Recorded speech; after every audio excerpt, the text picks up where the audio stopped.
आजचा आपला जो टॉपिक आहे तो टॉपिक आहे interference of light. Interference of light ही एक लाईटशी रिलेटेड असणारी फिनॉमिना आहे, जी फिनॉमिना लाईटच्या सुपरपोजिशनमुळे क्रिएट होते. ज्या वेळेला दोन लाईट रेज एकत्र येतात, एकमेकाला क्रॉस करतात, इकडून आलेला हा एक लाईट रे आणि इकडून गेलेला हा जो लाईट रे आहे, हे लाईट रे ज्या ठिकाणी एकमेकाला क्रॉस करतात, हे क्रॉसिंगचा पोर्शन आणि सेक्शन आहे. ज्या ठिकाणी लाईट रेचं या रिजन मध्ये लाईट रेचं सुपरपोजिशन झालं, मग हे जे काही सुपरपोजिशन आहे, या सुपरपोजिशनला जर आपण प्रॅक्टिकली स्टडी केलं तर यामध्ये आपल्याला अल्टरनेट ब्राईट आणि डार्क बँडचं फॉर्मेशन झालेलं दिसेल. आणि या फिनॉमिनाला इंटरफिरन्स ऑफ लाईट म्हटले आहे. इंटरफिरन्स ऑफ लाईट मध्ये होतं काय नेमकं, जे दोन लाईट रे ज्या वेळेला हे दोन लाईट रेज एकत्र येतात, एकमेकाला क्रॉस करतात, त्या ठिकाणी एनर्जीचं रिडिस्ट्रीब्युशन होतं. काही ठिकाणी एनर्जी जास्त राहते, काही ठिकाणी एनर्जी कमी राहते. जिथं एनर्जी जास्त आली तिथं ब्राईट बँड तयार होतात, काय ज्या पॉईंटच्या ठिकाणी एनर्जी राहत नाही तिथं डार्क बँड क्रिएट होतात. म्हणजे अल्टरनेट ब्राईट आणि डार्क बँडचं कॉम्बिनेशन क्रिएट होतं आणि ते कॉम्बिनेशन मिळून जो पॅटर्न तयार होतो त्याला इंटरफिरन्स पॅटर्न म्हणतात आणि या टोटल प्रोसेसला इंटरफिरन्स ऑफ लाईट म्हणतात. आता इंटरफिरन्स ऑफ लाईट जर समजून घ्यायचं असेल तर पहिल्यांदा इंटरफिरन्स ऑफ लाईटचे दोन कॉन्स्टिट्यूएंट पार्ट्स पाहणं गरजेचं आहे. हे कॉन्स्टिट्यूएंट पार्ट्स कोणते आहेत?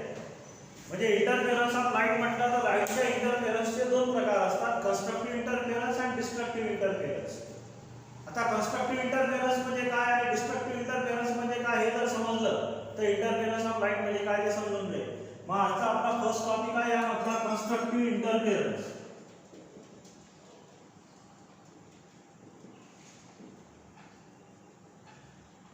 constructive interference. Today's our topic is constructive interference. Constructive interference हा आपला आजचा टॉपिक आहे, यामधला फर्स्ट टॉपिक आहे.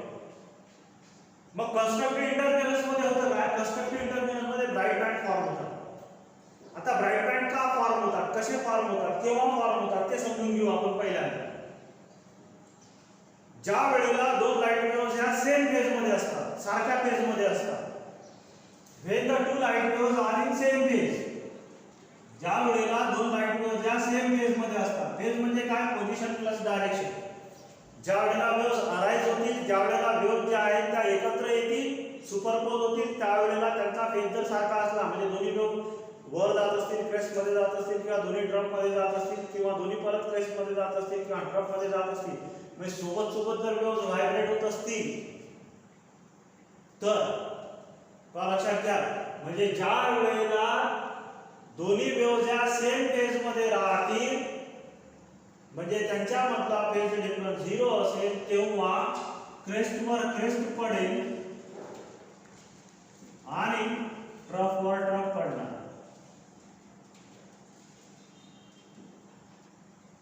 ट्रफ वर ट्रफ पडेल. when the two waves are in same phase, ज्या वेळेला दोन्ही वेव्हज या सेम फेज मध्ये राहतील, when the two waves are in same phase, ज्या वेळेला दोन्ही वेव्हज या सेम फेज मध्ये असतील, त्या वेळेला दोन्ही वेव्हच्या क्रेस्टवर क्रेस्ट पडतील आणि ट्रफवर ट्रफ पडतील. म्हणजे डायग्राम कशी असेल, दोन वेव्ह सेम फेज मध्ये असणं म्हणजे काय, ही फर्स्ट वेव्ह आहे आणि ही सेकंड वेव्ह आहे. आता ह्या ज्या दोन्ही वेव्हज आहेत, ह्या दोन्ही वेव्हज सेम फेज मध्ये असं म्हटलं जातं. these two waves are in same phase. का? कारण दोन्ही वेव्ह ॲट अ टाइम क्रेस्टला जातात, दोन्ही वेव्ह ॲट अ टाइम ट्रफला जातात, दोन्ही वेव्ह ॲट अ टाइम क्रेस्टला जातात. म्हणजे सोबतच क्रेस्टला, सोबतच ट्रफला, सोबतच क्रेस्टला, सोबतच ट्रफला जातात. मग ह्या दोन्ही वेव्ह सेम फेज मध्ये एम्प्लिट्यूड मे व्हॅरी, एम्प्लिट्यूड वेगवेगळे राहू शकते. मग अशा वेव्ह ज्या वेळेला एकत्र येतील त्यावेळेला काय होईल, या दोन वेव्ह जर मी एकत्र आणल्या आणि एकत्र आणून जर मी नवीन डायग्राम जर क्रिएट केली याची, तर ही डायग्राम या पद्धतीची तुम्हाला मिळेल. ही फर्स्ट वेव्ह आहे आणि ही सेकंड वेव्ह आहे. मग ह्या दोन्ही वेव्ह सेम फेज मध्ये आहेत, ह्या दोन्ही वेव्ह कशा आहेत, सेम फेज मध्ये आहेत. सेम फेज मध्ये या दोन्ही वेव्ह इंटरफेअर झाल्या, एकत्र आल्या, सुपरपोजिशन झालं. सुपरपोजिशन झालं त्यावेळेला काय झालं, क्रेस्ट वर क्रेस्ट पडली आणि ट्रफ वर ट्रफ आहे. परत क्रेस्ट वर क्रेस्ट आहे, याच्या पुढे अजून वेव्ह असेल तर ट्रफ वर ट्रफ राहील.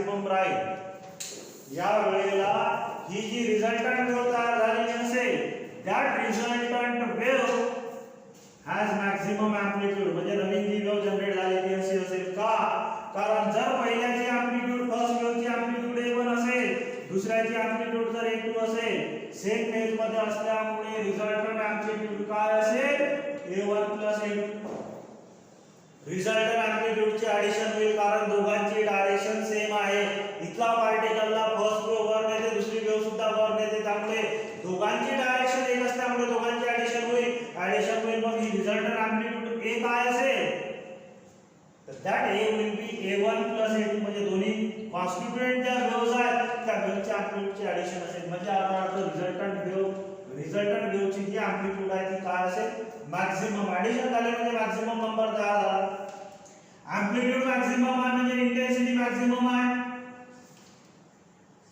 म्हणजे त्या ठिकाणी इंटेन्सिटी मॅक्झिमम असेल इंटेन्सिटी मॅक्झिमम आहे म्हणजे आता अर्थ तिथं कोणता बँड क्रिएट होईल ब्राइट बँड क्रिएट होईल तिथं ब्राइटनेस तुम्हाला दिसेल तिथला जो बँड आहे तिथला जो पट्टा आहे तो एकदम तुम्हाला ब्राइट असलेला दिसेल मग अशा प्रकारचं जे इंटरफिअरन्स असतं त्याला म्हणतात constructive interference this type of interference is called as constructive interference हा कन्स्ट्रक्टिव्ह इंटरफिअरन्स झाला there is a constructive interference या ठिकाणी कन्स्ट्रक्टिव्ह इंटरफिअरन्स झाला जर तुम्हाला डायग्रामॅटिकली कन्स्ट्रक्टिव्ह इंटरफिअरन्स दाखवायचा असेल हीच डायग्राम जी आपण वेव्हच्या बाबतीत काढली होती ही एकच डायग्राम काढतोय म्हणजे जेणेकरून लक्षात येईल तुमच्या की दोन वेव्हज इंटरफिअर होताना या पद्धतीने इंटरफिअर झाल्या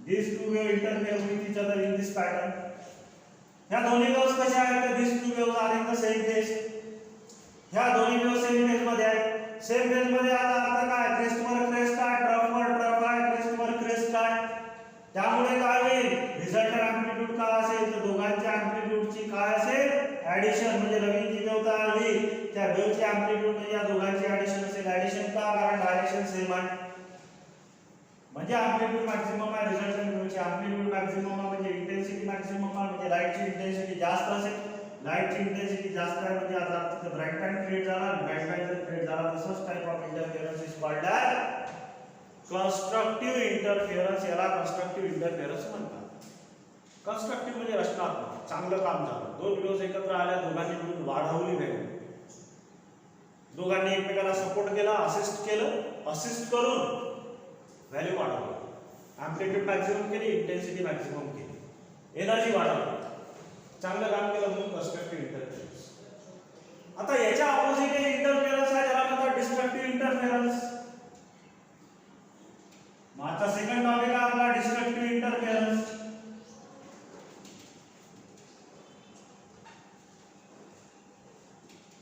डिस्ट्रक्टिव्ह इंटरफिअरन्स मग डिस्ट्रक्टिव्ह इंटरफिअरन्स केव्हा होईल डिस्ट्रक्टिव्ह म्हणजे काय नष्ट करणं डिस्ट्रक्ट करणं म्हणजे नष्ट करणं विघातक कार्य करणं कन्स्ट्रक्टिव्ह वर रचनात्मक कार्य डिस्ट्रक्टिव्ह वर विघातक कार्य करणं म्हणजे दोन वेव्ह अशा एकत्र येतील की या दोघे एकमेकाला नष्ट करतील मग अशी कंडिशन केव्हा तयार होते जेव्हा दोन्ही वेव्ह ज्या अपोजिट फेज मध्ये असतात अपोजिट फेज म्हणजे आउट ऑफ फेज मध्ये असतात ज्या वेळेला दोन वेव्ह ज्या आउट ऑफ फेज मध्ये असतात त्या वेळेला क्रेस्ट वर ट्रफ पडते आणि ट्रफ वर क्रेस्ट पडते crest falls on trough and trough falls on crest म्हणजेच कंडिशन कशी असेल ही अशी कंडिशन राहणार ही एक वेव्ह आहे ही दुसरी वेव्ह आहे या दोन्ही वेव्ह एकत्र आल्या पण एकत्र येताना काय झालं दोघांचं नेचर हे टोटली अपोजिट आहे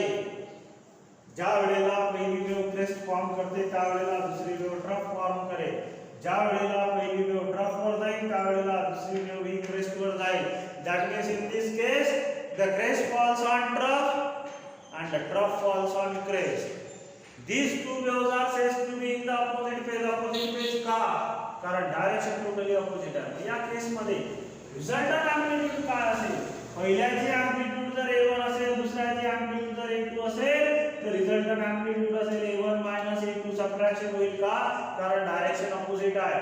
फर्स्ट वेव्ह या पार्टिकलला वर ओढायचा प्रयत्न करेल, दुसरी वेव्ह खाली ओढायचा प्रयत्न करेल, दोघे एकमेकाला कॅन्सल करतील. म्हणजे आता इथे रिझल्टंट अँप्लिट्यूड काय असेल, मिनिमम राहील. ह्या अँप्लिट्यूड जर सेम घेतला तर अँप्लिट्यूड 0 येईल, रिझल्टंट अँप्लिट्यूड 0 येईल. अँप्लिट्यूड मिनिमम म्हणजे इंटेन्सिटी मिनिमम, इंटेन्सिटी मिनिमम म्हणजे कोणता बँड क्रिएट होईल, डार्क बँड क्रिएट होईल, तिथं डार्कनेस असेल. दोन वेव्ह एकत्र आल्या, पण एकत्र येऊन दोघांनी कोणतंही चांगलं काम केलं नाही, दोघांनी एकमेकाला संपवून टाकलं, दोघांनी एकमेकाची इंटेन्सिटी खाऊन टाकली, त्यामुळे इंटेन्सिटी उरली नाही, इंटेन्सिटी मिनिमम झाली.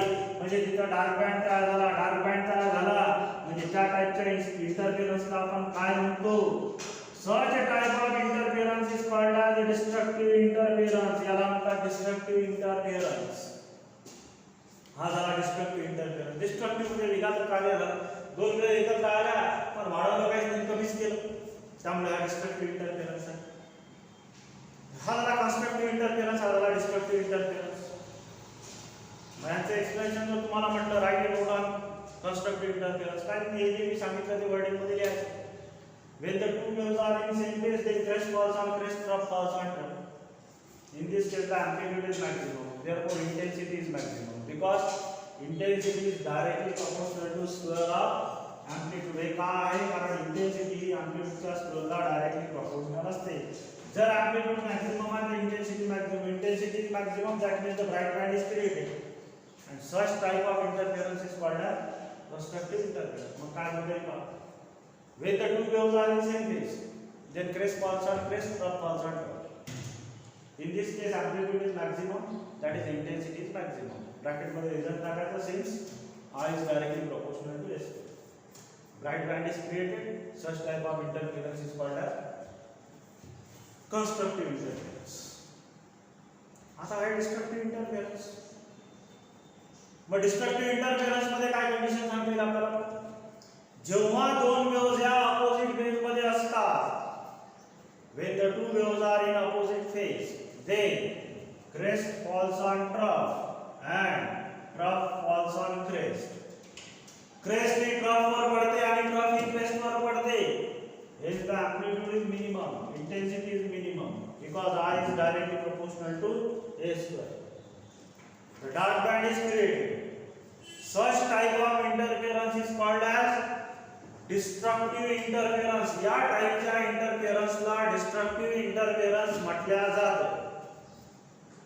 आणि या दोघां मिळून जो इंटरफेरन्स तयार, दोघां मिळून जे फिनॉमिना तयार होते, दोघां मिळून जी प्रोसेस जनरेट होते, that process is called as interference of light. Means constructive interference plus destructive interference, that is called as combinedly called as interference of light. मग इंटरफेरन्स ऑफ लाईट म्हणजे काय? दोन वेव्हज एकत्र येण्याची प्रोसेस आहे. दोन waves एकत्र आल्यामुळे काय होतं? दोन वेव्हज एकत्र आल्यामुळे एक तर इंटेन्सिटी मॅक्सिमम होते किंवा मिनिमम होते. अल्टरनेट मॅक्सिमम मिनिमम होते. म्हणजे आता काय झालं, तर इथे इंटेन्सिटी मध्ये एनहान्समेंट झाली किंवा इंटेन्सिटी मध्ये कॅन्सलेशन झालं. मग इंटरफेरन्स ऑफ लाईटची डेफिनेशन काय आहे मला लिहितो इथं. What is the interference of light? An enhancement. What is the enhancement? Enhancement म्हणजे वाढ होणं, इंटेन्सिटी वाढली. Or cancellation. Or cancellation. An enhancement or cancellation. काय झालं बा? दोन वेव्ह एकत्र आल्यामुळे इंटेन्सिटी मध्ये वाढ झाली, एनहान्समेंट झाली, तर इंटेन्सिटी कॅन्सल झाली, दोन वेव्हनी एकमेकाला कॅन्सल केलं. म्हणून म्हटलं आपण an enhancement or cancellation in the intensity of light. In the intensity of light due to superposition of two light waves. Due to superposition of two light waves. म्हणजे दोन light वेव्हच्या सुपरपोजिशन मुळे लाईटच्या intensity मध्ये होणारी enhancement किंवा cancellation that is called as interference of light. काय झालं दोन्ही केसमध्ये दोन लाईट वेव्हज एकत्र आल्यामुळे झालं काय दोन्ही केसमध्ये लाईट वेव्हज एकत्र आल्यामुळे लाईटची इंटेन्सिटी वाढली किंवा कमी झाली, म्हणजे लाईटच्या इंटेन्सिटी मध्ये एनहान्समेंट झाली किंवा कॅन्सलेशन झालं. या प्रोसेसला आपण म्हणतो interference of light. An enhancement or cancellation in the intensity of light due to the superposition of two light waves. खालून जाता येईल आपल्याला वर due to superposition of two light waves, म्हणजे दोन लाईट वेव्हच्या सुपरपोजिशन मुळे इंटेन्सिटी ऑफ लाईट मध्ये इन द इंटेन्सिटी ऑफ लाईटच्या इंटेन्सिटी मध्ये एक तर आयदर कॅन्सलेशन होतं किंवा एनहान्समेंट होते. त्या फिनॉमिननला काय म्हणतो आपण? interference of light. This is the definition of interference of light, and these are the two types of interference. Interference चे दोन प्रकार आहेत, constructive interference and destructive interference. आणि दोन्ही interference हे लक्षात घ्या, दोन्ही interference हे at a time प्रोड्यूस होतात, म्हणजे constructive plus destructive. आणि जर तुम्ही याला लॅबोरेटरी मध्ये जर प्रॅक्टिकली स्टडी करायचा प्रयत्न केला, तुम्ही प्रॅक्टिकली दोन लाईट वेव्हज एकत्र आणून अल्टरनेट ब्राइट आणि डार्क बँड फॉर्म करू शकता. म्हणजे तुम्ही एक लाईट वेव्ह इकडून आणायची, दुसरी लाईट वेव्ह इकडून आणायची. मी समजा फॉर एक्झाम्पल असं म्हटलं की मी हा एक सोर्स वापरला आणि दुसरा सोर्स वापरला, हा S1 आहे, हा S2 आहे. या सोर्स मधून लाईट वेव्ह बाहेर पडली, या सोर्स मधून लाईट वेव्ह बाहेर पडली. इथं जर मी स्क्रीन ठेवलेला असेल तर या स्क्रीनवर इंटरफेरन्स पॅटर्न दिसतो. अल्टरनेट ब्राइट आणि डार्क बँड फॉर्म झालेले तुम्हाला दिसतील, सर्क्युलर रिंग्स तयार झालेले तुम्हाला दिसतील. हायर स्टडीज मध्ये तर पुढे जर फिजिक्स घेतलं तर हायर स्टडीज मध्ये तुम्हाला याचा एक एक्सपेरिमेंट दिसतो, ज्यामध्ये तुम्हाला इंटरफेरन्स पॅटर्न पाहता येतो, ऑब्झर्व करता येतो. त्यामध्ये अल्टरनेट ब्राइट आणि डार्क बँडचं फॉर्मेशन तुम्हाला झालेलं दिसेल. सेंटरला ब्राइट आहे, त्याच्यानंतर डार्क, परत ब्राइट, परत डार्क, अशा पद्धतीने ब्राइट डार्क बँडचं कॉम्बिनेशन असतं. ते इंटरफेरन्स ऑफ लाईट. ते काय झालं? Interference of light. हे इंटरफेरन्स ऑफ लाईटची प्रोसेस आहे, ज्यामध्ये जिथं ब्राइट बँड तयार झाला तिथं कन्स्ट्रक्टिव्ह इंटरफेरन्स झाला, जिथं डार्क बँड क्रिएट झाला तिथं डिस्ट्रक्टिव्ह इंटरफेरन्स झाला. मग आता असं का होतं त्याचं रिझन आपण बघतो. डायग्रामॅटिकली पुढे जाऊन आपल्याला पाहता येईल, कारण थॉमस एडनी याचं एक प्रॅक्टिकल डेमॉन्स्ट्रेशन दिलेलं आहे. He was the first scientist to practically explain the interference of light. म्हणजे तो सगळ्यात पहिला सायंटिस्ट होता ज्याने प्रॅक्टिकल डेमॉन्स्ट्रेशन दिलं की ब्राइट आणि डार्क बँड कसे तयार होऊन झाले. त्याचं त्याने प्रॅक्टिकल डेमॉन्स्ट्रेशन दिलं. ते सुद्धा आपल्याला आहे, यंग्स डबल स्लिट एक्सपेरिमेंट आहे, ज्यामध्ये आपल्याला पाहता येईल. आता त्याच्या आधी हे तर आपण थिओरिटिकली बघितलं, थोडं मॅथमॅटिकली विचार करू की मॅथमॅटिकली या गोष्टीचा विचार करू की फेज डिफरन्स किती असायला पाहिजे, पाथ डिफरन्स किती असायला पाहिजे, कन्स्ट्रक्टिव्ह इंटरफेरन्स साठी फेज डिफरन्स किती असायला पाहिजे, डिस्ट्रक्टिव्ह इंटरफेरन्स साठी फेज डिफरन्स किती असायला पाहिजे, पाथ डिफरन्स आणि फेज डिफरन्स.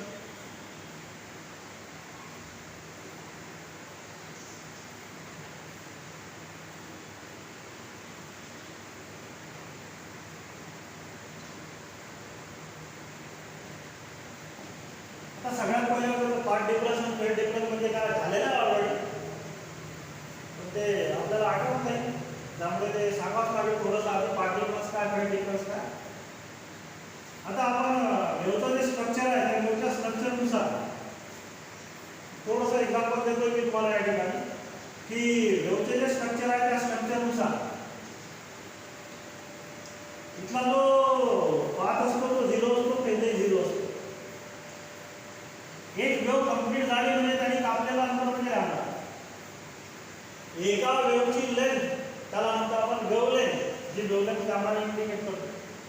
आणि एक वेव्ह कंप्लीट झाली म्हणजे एक सर्कल कंप्लीट झाला, एक सर्कल कंप्लीट झाला म्हणजे इथला फेज आहे 2 पाय. बघितलं आपण एसएचएम मध्ये जे ग्राफ काढले त्या ग्राफ मध्ये इथं फेज येतो 2 पाय.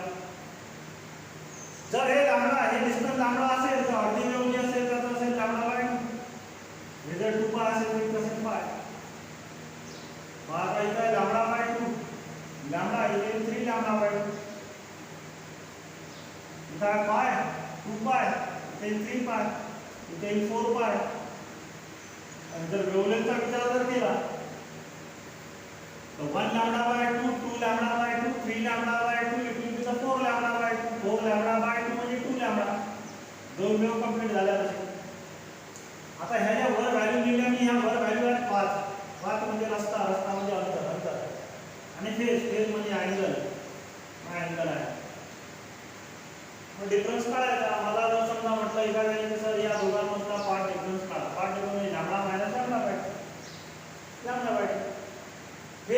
डिफरन्स काढा म्हटलं या दोघांमधला फेज डिफरन्स पाहिजे. फेज डिफरन्स पाहिजे इथला फेज काय 2 पाय, इथला फेज काय पाय पाय 2 पाय मायनस पाय म्हणजे पाय फेज डिफरन्स आहे पाय.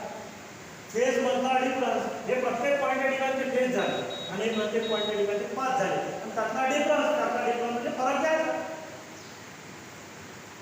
त्यानुसार आपल्याला पाथ डिफरन्स आणि फेज डिफरन्सच्या कंडिशन सांगता यायला पाहिजे. आता काय कशा आहे ती पाथ ह्या दोन इंटरफेरन्ससाठी सगळ्यात पहिले काढू आपण कन्स्ट्रक्टिव्ह इंटरफेरन्ससाठी आणि नंतर काढू आपण डिस्ट्रक्टिव्ह इंटरफेरन्ससाठी. मग कन्स्ट्रक्टिव्ह इंटरफेरन्ससाठी नंबर 1 फॉर कन्स्ट्रक्टिव्ह इंटरफेरन्स किंवा एखाद्या म्हटलं ब्राइट बँड म्हटलं तरी चालेल.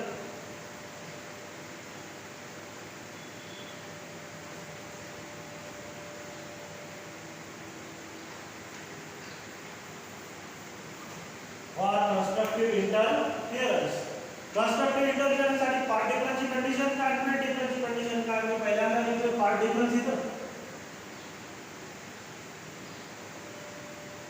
आणि नंतर लिहितो इथं फेज डिफरन्स.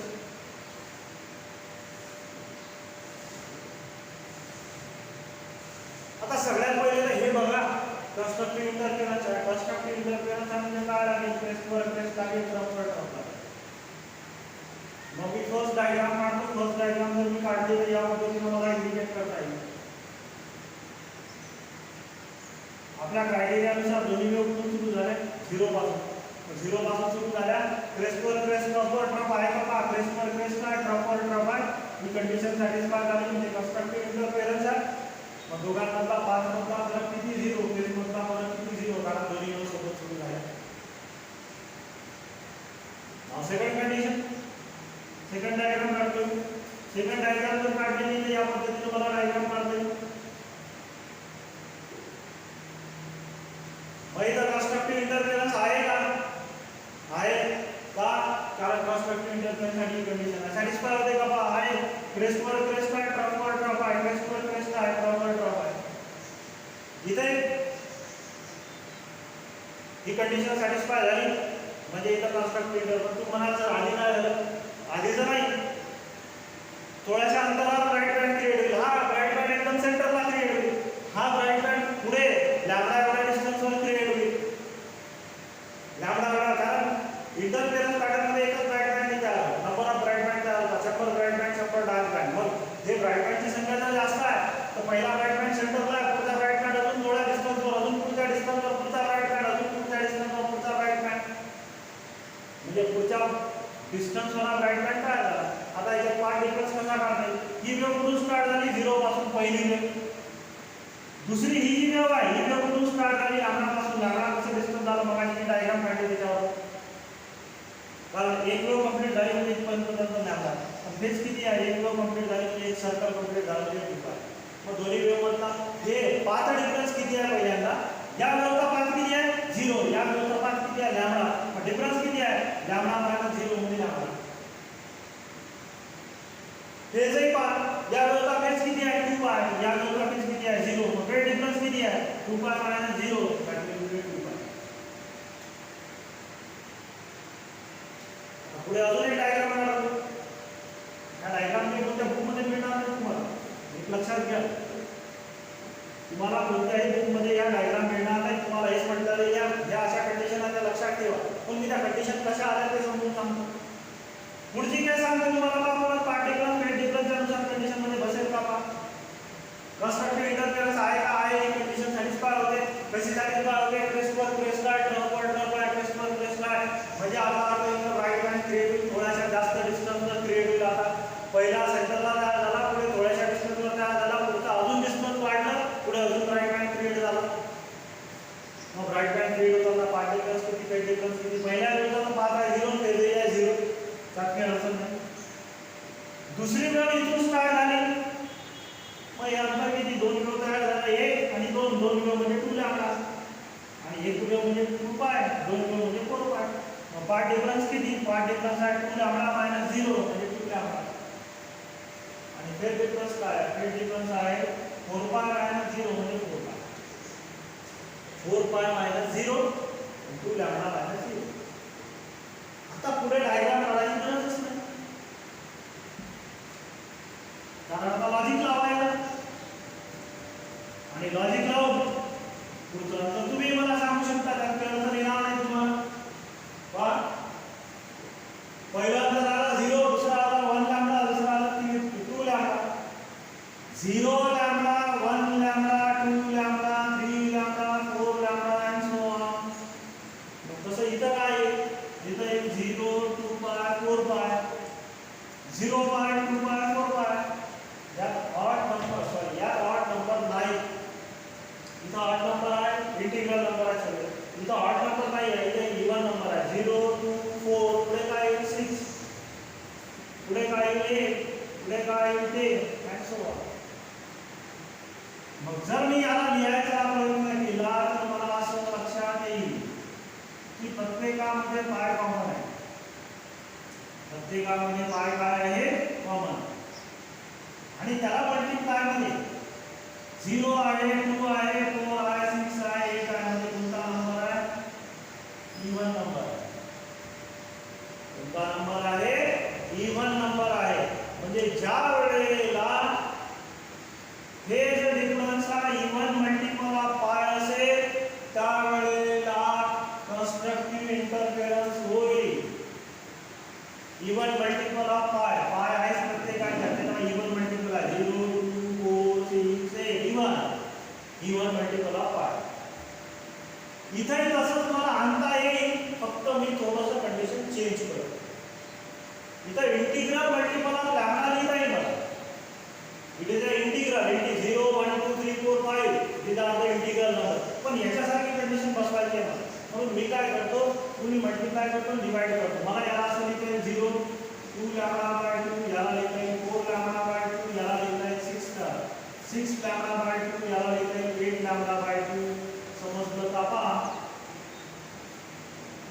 नसेल समजलं तर याला सॉल्व करायला भेटेल बरोबर याला सॉल्व करा 2 by 2 lambda 2 lambda by 2 2 cancel 2 याला डिवाइड करा 2 लॅम्बडा 2 याला डिवाइड करा 3 लॅम्बडा 2 याला डिवाइड करा 2 लॅम्बडा मी काय केलं 2 ने मल्टिप्लाय केलं डिवाइड केलं प्रत्येक व्हॅल्यूला 2 ने मल्टिप्लाय केलं डिवाइड केलं हे काय केलं कारण याच्यासारखी कंडिशन बसायला आता तुम्ही जर बघितलं तर प्रत्येकामध्ये कॉमन काय आहे प्रत्येकामध्ये कॉमन आहे लॅम्बडा या काही लॅम्बडा बाय 2 या काही लॅम्बडा बाय 2 या काही लॅम्बडा बाय 2 या काही लॅम्बडा बाय 2 इथे असेल 0 आहे ना काही कॉमन ठेवले इक्वल तर आणि याला मल्टिपल करून कोणते नंबर आहे 0 2 4 6 8 कोणते नंबर आहे हे चालते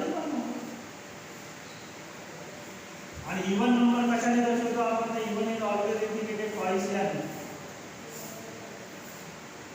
कशाने इंडिकेट करतात ट्वाइस आहे म्हणजे तुम्हाला पार्ट डिफरन्सची कंडिशन काय मिळाली कन्स्ट्रक्टिव्ह इंटरफेरन्ससाठी the path difference must be the twice and multiplied by lambda by 2 where n is the integral number n हा इंटिग्रल नंबर आहे यांची व्हॅल्यू 1 2 3 4 0 1 2 3 4 काय करा 0 ठेवली तर ही कंडिशन मिळेल 1 ठेवली तर ही कंडिशन मिळेल 2 ठेवली तर ही कंडिशन मिळेल 3 ठेवली तर ही कंडिशन मिळेल बरोबर का 1 ठेवली 0 ठेवली तर 0 2 ठेवली तर सॉरी 1 ठेवली तर 1 * 2 2 2 * 2 4 3 * 2 6 4 * 2 8 नंबर आहे तो लॅम्बडा बाय 2 आहे तसं तिथेही आहे हे जे डिफरन्स किती आहे इवन नंबर कशाने दर्शवतो आपण ट्वाइस एंड मल्टिप्लाइड बाय पाय म्हणजे ज्या वेळेला फेज डिफरन्स हा फेज डिफरन्सचा फॉर्म्युला मिळाला आपल्याला ज्या वेळेला फेज डिफरन्स हा इवन मल्टिपल ऑफ पाय असतो इवन नंबर ट्वाइस इंडिकेट करतो आपण इवन मल्टिपल ऑफ पाय असतो त्यावेळेला कन्स्ट्रक्टिव्ह इंटरफेरन्स होतो म्हणजे आता आपल्याला ब्राइट बँडचं फॉर्मेशन झालेलं दिसेल we will get the bright band formation bright band चं फॉर्मेशन झालेलं तुम्हाला दिसेल this is for the constructive interference and constructive interference साठी म्हणजे constructive interference साठी पार्ट डिफरन्सची कंडिशन काढली आपण फेज डिफरन्सची कंडिशन काढली सेम कंडिशन आपल्याला डिस्ट्रक्टिव्ह इंटरफेरन्स साठी काढता येईल रिमूव्ह for destructive interference आता डिस्ट्रक्टिव्ह इंटर जसं कन्स्ट्रक्टिव्ह इंटरफेरन्स साठी कंडिशन होती crest falls on crest falls on trough तसं इथं कंडिशन काय आहे crest falls on trough and trough falls on crest मग याच्यासाठी आपल्याला पार्ट डिफरन्सची कंडिशन काढायची आहे आणि as well as फेज डिफरन्सची सुद्धा कंडिशन काढायची आहे. मग अशी डायग्राम काढता येईल आपल्याला. इथं पहा, आपल्याला या ठिकाणी याची डायग्राम मी थोडंसं इथंच काढतो, खाली काढतो याची डायग्राम, की मला या ठिकाणी कंडिशन दाखवायची आहे की crest falls on crest and trough falls on trough. दोन्ही वेव्ह ज्या स्टार्टिंग क्रेस्ट पासून होईल लक्षात घ्या. मग ही पहिली वेव्ह जनरेट झाली, दुसरी वेव्ह जनरेट झाली. इथं पहा डिस्ट्रक्टिव्ह इंटरफेरन्स होईल का? होईल. कारण काय कंडिशन आहे, क्रेस्ट वर ट्रफ पाहिजे, ट्रफ वर क्रेस्ट पाहिजे. क्रेस्ट काय, क्रेस्ट वर ट्रफ आहे, ट्रफ वर क्रेस्ट आहे. डिस्ट्रक्टिव्ह इंटरफेरन्स डार्क बँड तयार होईल कारण दोन्ही वेव्ह एकमेकाला कॅन्सल करतील. मग तुम्हाला पार्ट डिफरन्स किती? पार्ट डिफरन्स सोपा आहे, 0 आहे. पहिली वेव्ह कुठून स्टार्ट झाली 0, दुसरी वेव्ह कुठून स्टार्ट झाली लॅम्बडा बाय 2. डायग्राम काढली होती आपण. हे लॅम्बडा बाय 2 आणि पाय आहे. अर्धी वेव्ह आहे. अर्धी वेव्ह म्हणजे half of wavelength lambda by 2. Lambda by 2 आणि पाय म्हणजे इथे पार्ट डिफरन्स लॅम्बडा बाय 2 आणि फेज डिफरन्स पाय. पुढची डायग्राम कशी इंडिकेट करता येईल का? डिस्ट्रक्टिव्ह इंटरफेरन्स ही असेल डिस्ट्रक्टिव्ह इंटरफेरन्स. आहे का डिस्ट्रक्टिव्ह इंटरफेरन्स? या क्रेस्ट वर ट्रफ, ट्रफ वर क्रेस्ट. डिस्ट्रक्टिव्ह इंटरफेरन्स अंतर वाढेल, पुढे चालून थोड्याशा अंतरावर डार्क बँड तयार होईल. पण डिस्ट्रक्टिव्ह इंटरफेरन्स आहे कारण ही कंडिशन सॅटिस्फाय होईल. मग आता पार्ट डिफरन्स किती? फेज डिफरन्स किती? 0 आहे. हे डिस्टन्स आहे 3 लॅम्बडा बाय 2 ऑलरेडी झालेला आहे. आणि पाय येते 3 पाय. डिफरन्स किती आहे? 3 लॅम्बडा बाय 2 मायनस 0 म्हणजे 3 लॅम्बडा बाय 2 आणि 3 पाय मायनस 0 म्हणजे 3 पाय. आता पुढे तर डायग्राम काढायची गरज नाही, परत लॉजिक लावा पहिल्यांदा. आधी कसं लॉजिक लावलं तसं लॉजिक यालाही लावा. आता मला जर लॉजिक लावायचा प्रयत्न केला तर काय होईल का? आता तुम्हाला सांगता येईल. Lambda by 2, 1 lambda by 2, 3 lambda by 2, 8 number आहे मधातला. 2 लॅम्बडा बाय 2 आला नाही कारण 2 लॅम्बडा बाय 2 इथं आहे. तिकडे कसा काय येईल? बरोबर आहे. 1 लॅम्बडा बाय 2 आहे, 3 लॅम्बडा बाय 2 आहे, पुढे काय येईल? 5 लॅम्बडा बाय 2, पुढे काय येईल? 7 lambda by 2 and so on. इथंही तसंच. पाय 1 पाय, 3 पाय, 5 पाय, 7 पाय, 6 पाय येणार नाही कारण 6 पाय इकडे आहे, 6 पाय इकडे आहे, इकडे नाही येणार. हे लक्षात घ्या. इथं जर तुम्ही ऑब्झर्व केलं तर प्रत्येक वेळेला काय आहे? Lambda by 2. प्रत्येक वेळेला काय आहे? Lambda by 2. लॅम्बडा बाय 2 याते या. त्याला मल्टिपल मध्ये कोणता नंबर आहे? 1 3 5 7. विचार दोन नंबरचा odd number, odd multiple of lambda by 2. तसं इथंही पहा. इथं जर बघितलं तुम्ही तर पाय, 3 पाय, 5 पाय, 7 पाय, प्रत्येकामध्ये कॉमन काय पाय. त्याला मल्टिपल मध्ये कोणते नंबर आहेत? 1 3 5 7. विचार दोन नंबरचा odd number. It's odd multiple of pi. आणि ऑड नंबर कशाने इंडिकेट करतो आपण? Odd number is always indicated by twice n minus 1. We can also take it as n twice n plus 1. फक्त यांची व्हॅल्यू कुठून स्टार्ट करायची? यांची value जर 1 पासून स्टार्ट केली तर मायनस, यांची व्हॅल्यू जर 0 पासून स्टार्ट केली तर plus. Twice n minus 1 lambda by 2. आणि इथं काय आहे? इथं सुद्धा ते twice n minus 1 lambda by 2. Sorry 5. What is this twice n minus 1? This twice n minus 1 is a odd number. तुम्ही ठेवा त्यात कोणती व्हॅल्यू? 1 ठेवा. 1 × 2 2 मायनस 1 1. 2 ठेवा. याची व्हॅल्यू 2 × 2 4 4 मायनस 1 3. 3 म्हणजे ऑड नंबर. तुम्ही 3 ठेवा. 3 × 2 6 6 मायनस 1 5. म्हणजे ऑडच नंबर भेटतो. फक्त तुम्ही ट्वाइस एन मायनस 1 जर घेतलं ठीक आहे, यांची व्हॅल्यू 0 पासून स्टार्ट नाही करता येईल. 1 2 3 4 5 पासून नॅचरल नंबर घ्यावा लागतो. हे नॅचरल नंबर आहे, इंटिग्रल नाही. इंटिग्रल 0 आहे. इथे हा जर तुम्हाला काही बुकमध्ये कंडिशन अशी दिसली की ट्वाइस एन प्लस 1 आहे सर, काही बुक्समध्ये ही कंडिशन दिसेल ट्वाइस एन प्लस 1 आहे. जर मला तुम्ही तो ट्वाइस एन मायनस 1 घेतलं, अडचण काहीच नाही, दोघांचं मिनिंग सेम आहे. ज्या ठिकाणी ट्वाइस एन प्लस 1 आहे तिथे ही व्हॅल्यू इंटिग्रल असेल, म्हणजे 0 पासून स्टार्ट होईल. म्हणजे इथं यांची व्हॅल्यू काय असेल? n will be 0 1 2 3 and so on. म्हणजे कोणतीही कंडिशन घेतली तर चालते, फक्त डोक्यामध्ये हे ठेवायचं यांची व्हॅल्यू मग काय घ्यायची, कुठून स्टार्ट करायचं. टॉयस एन मायनस 1 घेतला तर यांची व्हॅल्यू 1, टॉयस एन प्लस 1 घेतला तर यांची value starting value 0. These are the conditions of part difference and phase difference for constructive and destructive interference. आणि हा महत्त्वाचा टॉपिक आहे का, कारण याचा आपल्याला पुढे काम करायचं आणि 2 मार्क्ससाठी बोर्ड एक्झाममध्ये सुद्धा महत्त्वाचा क्वेश्चन. तर हे झालं इंटरफेरन्स ऑफ लाईट. आणि इंटरफेरन्स ऑफ लाईटमध्ये आपण कंस्ट्रक्टिव्ह इंटरफेरन्स आणि डिस्ट्रक्टिव्ह इंटरफेरन्ससाठी पार्ट डिफरन्स आणि